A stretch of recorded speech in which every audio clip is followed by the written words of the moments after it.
পেঁয়াজ রসুন ছাড়া সম্পূর্ণ নিরামিষ পদ্ধতিতে বাঁধাকপির ভাজা ভাজা সবজি একবার এইভাবে বানিয়ে দেখুন, অসম্ভব টেস্টি হয়। রুটির সাথে হোক কিংবা খিচুড়ি ডাল ভাতের সঙ্গে দারুণ লাগে। আলু ডুমো করে কেটে সামান্য লবণ দিয়ে ভেজে নিন। আলু ভাজার পর তেলে দিন আস্ত জিরে আর আস্ত মৌরির ফোড়ন, একটা শুকনো আস্ত লঙ্কা আর তেজপাতা, গোটা গোলমরিচ দানা, লবঙ্গ, দারচিনি আর এলাচ। এবার দিন কেটে রাখা বাঁধাকপি।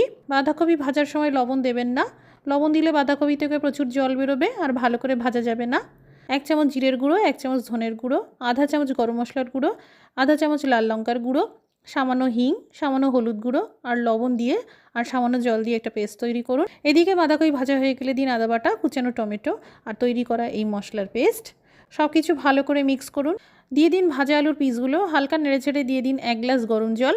কম আঁচে সবজি সিদ্ধ করে নিন। দিয়ে দিন মটরশুঁটি, ভালো করে মিশিয়ে নিয়ে আবারও 2 মিনিট মতন ঢেকে রাখুন।